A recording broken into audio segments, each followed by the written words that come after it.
My name is Bob Rufo, and I've been with the chorus since the very first season. You know, I've probably spent more time in my life with the chorus than doing anything else.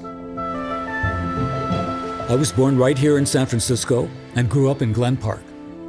When I was growing up, people think of San Francisco as a gay beacon, but not so much then. It wasn't until much later that it became more welcoming for gay people.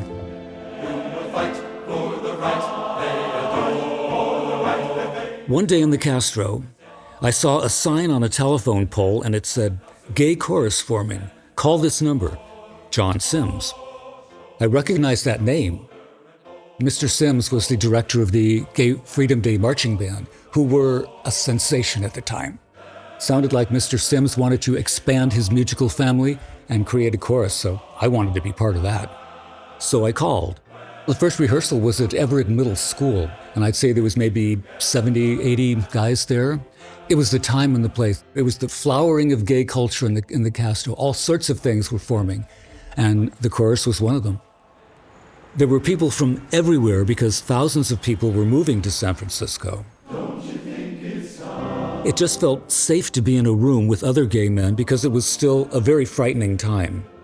The Briggs Initiative was on the ballot to ban gays from teaching in California. There was also a sense that we wanted to see what we could do to fight back, and sometimes you can do that through music.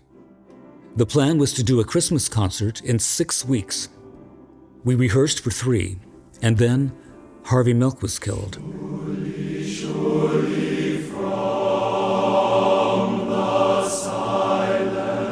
That was a terrible night. I had worked on Harvey Milk's campaign, so I was pretty distraught. We were in a terrible state of mind, but we were going to give people the solace and help them to get through that terrible evening. That was our very first performance. 3 weeks later, we had that Christmas concert to try and bring the community together and to help them to move on past this terrible time. It was a very powerful night. I remember looking out into the audience and knowing we're going to survive and be okay. I realized very quickly this was the group I wanted to stay with. And just a few years later, we went on a big national tour in 1981, 9 cities in 2 weeks. Are you ready for that? I remember our last show in Washington, D.C. at the Kennedy Center. It was a sold-out show, thousands of people just cheering wildly for us. A few days later, our buses came down the hill in the Castro to a huge mob of people. They closed off Castro Street just for us. We were the heroes. But we also came back to some news. While we were on the road, the first reports about AIDS came out. There was a lot of denial going on, like it was some kind of a hoax or another attack on our community. I remember the first person in the chorus I met who had AIDS. I was having a conversation with him. I gave him a hug. I shook his hands. And then after that, I went into the bathroom, furiously scrubbing my hands, because that's the level of terror we were dealing with. You would come to rehearsal every week, and there'd be an announcement that someone was in the hospital, someone was diagnosed, or someone had died. We sang a lot about it too, to lift people's spirits. All through the 80s and well into the 90s, we were just surviving. I just remember the terror of those years.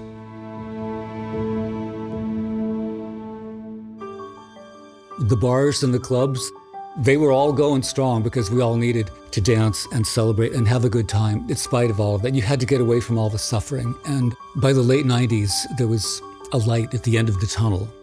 The new meds were coming out. People didn't have a death sentence anymore. It was very exciting that maybe, just maybe, this thing is coming to an end. It was a very hopeful time. And that's when we really came to life. And we haven't stopped.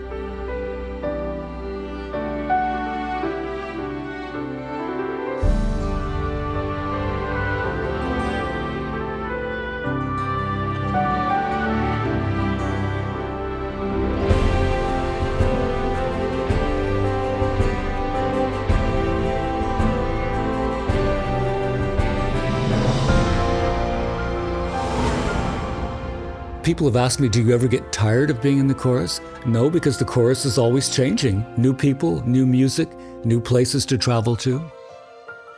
We're doing rhythm and reaching beyond our community to help younger people. We certainly never had anything like that when I was growing up. The world has changed, and the chorus has changed with it. And the chorus changed me. It's drawn me out more. I'm less introverted, less shy. I hope we can keep spreading our message. That's what it's about. Going beyond our walls in whatever ways we can, and helping the larger community accept themselves. And realize they belong.